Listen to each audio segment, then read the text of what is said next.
Olha, responde rápido pra mim aí. Quantos meses a sua reserva de emergência vai te cobrir? E quanto tempo você precisa para ter esse dinheiro na sua conta? Se você não sabe responder isso de forma muito rápida, olha, talvez você precise rever a sua reserva de emergência. O que é uma reserva de emergência? Como construir ela e onde deixar guardado esse dinheiro de emergência? O vídeo de hoje é sobre isso.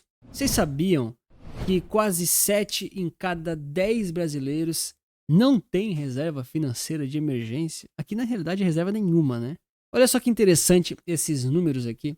Eles não são super recentes, mas eles já se provaram serem muito consistentes. Tá? Esse ano certamente vai sair uma atualização com números similares. 67%, a gente pode arredondar para 70% aqui, dos entrevistados aqui dessa pesquisa, não tem dinheiro suficiente para guardado aí para pagar suas contas, né? Não tem nada guardado para pagar nada. Basicamente, essa pessoa está vivendo aí paycheck to paycheck, né? De salário em salário ou de cartão de crédito em cartão de crédito. Do restante dessas pessoas, os outros 30% aí, mais ou menos, se dividem da seguinte forma: 10% tem menos de 3 meses guardado, ou seja, deu um BO agora, eu consigo me manter aqui, né, me manter vivo por 3 meses. Outros 10% de 3 a 6 meses, 6% entre 6 meses e 1 ano e apenas 6% por mais de 1 ano de reserva de emergência. Cara, 70% das pessoas não tem dinheiro guardado. Isso é assustador, porque assim, ninguém quer que aconteçam emergências, ninguém quer que aconteçam coisas ruins, mas o cisne negro, né, poxa, como já diria o Nassim Taleb, os acontecimentos inesperados, eles acontecem, e você precisa estar preparado para isso, de forma que financeiramente você aguente o problema, mas também em termos de liquidez. Já comenta para mim se você teve alguma emergência de fato e precisou da sua reserva de emergência funcionando e ela te salvou, ou se algumas vezes você ficou na mão. Bom, a reserva de emergência ela nada mais é do que uma parte do seu dinheiro, não muito grande, idealmente, que fica em investimentos de liquidez muito alta, ou seja, você tem capacidade muito fácil de pegar aquele dinheiro, botar de volta, é quase que uma liquidez diária, e em investimentos, principalmente de renda fixa, que não tenham oscilação de valor. Esses são os dois pontos principais de uma boa reserva de emergência: boa liquidez e investimentos em renda fixa que não oscilem o valor. Lógico que se você conseguir investimentos que paguem bem e a renda fixa sejam líquidos, não te cobrem muitas taxas e ainda assim você consiga segurança, é ótimo, é melhor ainda. Mas nem sempre é possível. E muita gente acaba cometendo esses erros porque busca apenas na renda fixa uma certa rentabilidade, como por exemplo em CDBs pré-fixados ou títulos atrelados aí ao IPCA. Não é porque é renda fixa que não vai oscilar. Então são investimentos que às vezes você coloca lá o dinheiro, ou ele fica preso por 1 ano, 3 anos, ou então ele simplesmente oscila. E na hora que você mais precisar desse dinheiro, o preço caiu. E aí você vai ter que vender meio que no prejuízo ou com algum tipo de deságio. Mesma coisa acontece se você decidir guardar sua reserva de emergência em ações ou, enfim, fundos imobiliários, investimentos que variam. Cara, quando a emergência vem, ela geralmente vem na pior hora. Infelizmente. Não quero ser pessimista, mas quero ser precavido, né?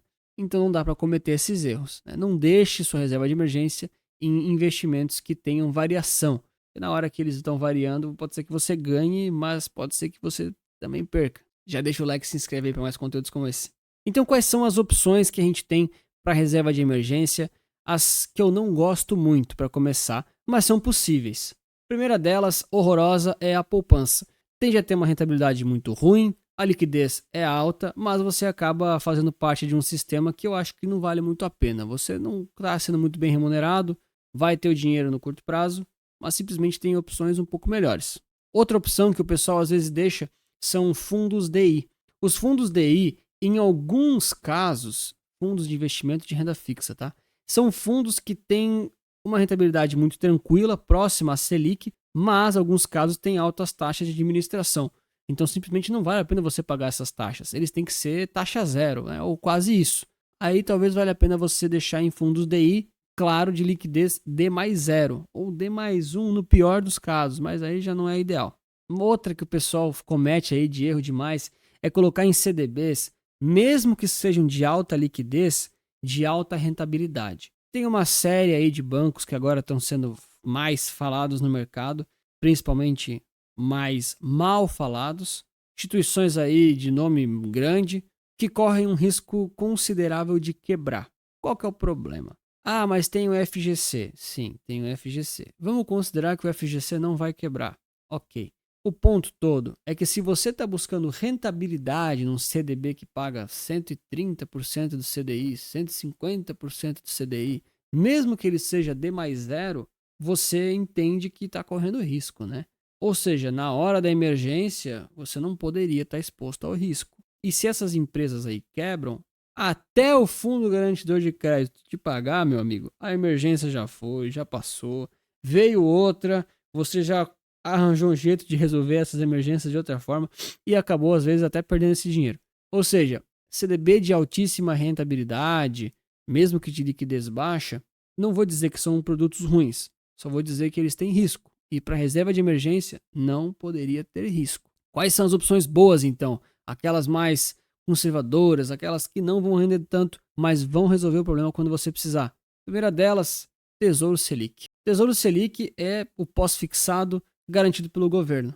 Olha aí como é que funciona o Tesouro Selic. Só sobe. Vai pagar a Selic, nem muito menos, nem muito mais.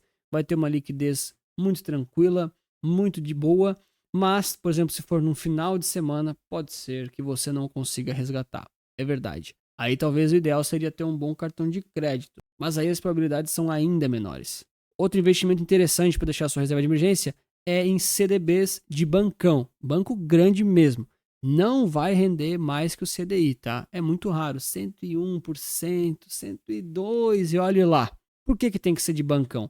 Lembra, se for de banco menor, vai ser com mais rentabilidade. Se tem mais rentabilidade, tem mais risco. Se tem mais risco, quando você precisar da emergência, pode ser que ele quebre. Ou seja, você tem que se precaver, pegar um banco grande que dificilmente quebra, daqueles bem grandes, e deixar lá. Como não é uma parte ultra relevante do seu capital, não tem problema, até porque você vai estar recebendo lá a renda fixa, a Selic, pós-fixado, sem variações. Renda fixa é uma parte fundamental da carteira do investidor, mas não é tudo. O que a gente está falando aqui é a reserva de emergência que deve ficar em renda fixa. Reserva de emergência, no caso mais ideal, deve contemplar aí de 6 meses a 1 ano do seu custo fixo de vida. Por exemplo, se você tem aí um custo fixo de R$ 2.500 por mês, considerando aí aluguel, transporte, alimentação, não sei se você mora sozinho, tem família, tem filhos, enfim, você deveria ter o equivalente a 6 meses desse custo em um investimento desse de alta liquidez. Algo entre 15 ou 30 mil reais, por exemplo, seu custo fixo é alguma coisa em torno de 2.500. Aí você vai falar, não, mas é muito longe da realidade dos brasileiros, é muito complicado, não tem como. Olha, é uma decisão sua, né? O que eu estou falando aqui são as boas práticas, são boas normas. Às vezes você tem outras formas aí de se proteger do mercado, mas no geral a regra é essa. E talvez a gente deva sempre trocar as perguntas, né? Não é do tipo, poxa, mas todo o meu dinheiro vai ficar aqui nesse produto? Eu ainda não tenho tanto dinheiro guardado? Talvez você deva pensar, como é que eu faço para ganhar mais? Porque a reserva de emergência, ela é mais relevante para quem tem menos capital. Para quem tem muito capital, assim, mas muito mesmo, pensa um cara que é milionário, 50 milhões de reais, 100 milhões de reais na conta. Esse cara, ele por mais que tenha que liquidar algum imóvel, alguma operação, algum fundo, alguma coisa assim, no curto prazo e ter algum tipo de deságio, isso não vai ferir ele tanto assim, porque ele tem muitas opções.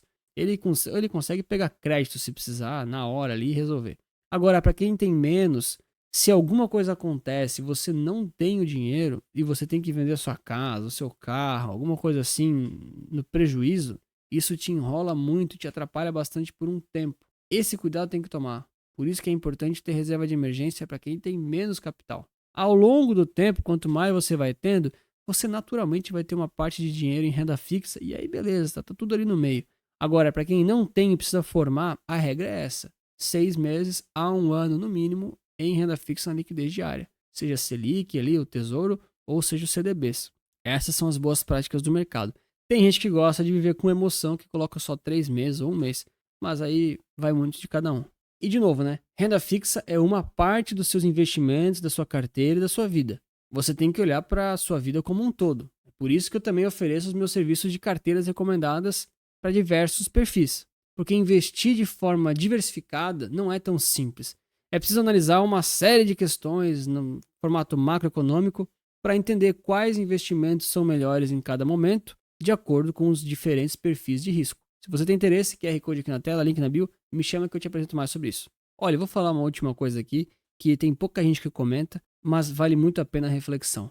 Além desse investimento aí em liquidez diária e renda fixa, pode valer a pena você também ter um pouquinho de dinheiro físico guardado. Principalmente para quem não mora aí em grandes centros, que consegue sacar dinheiro a qualquer hora, em lugares tranquilos.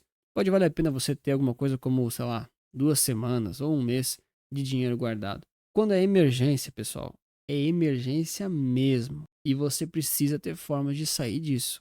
Para quem é mais viajado ou até um pouco mais precavido, eu diria, se você tem moedas estrangeiras, como dólar físico ou até mesmo criptomoedas, pode te ajudar também, principalmente se você está fora do Brasil.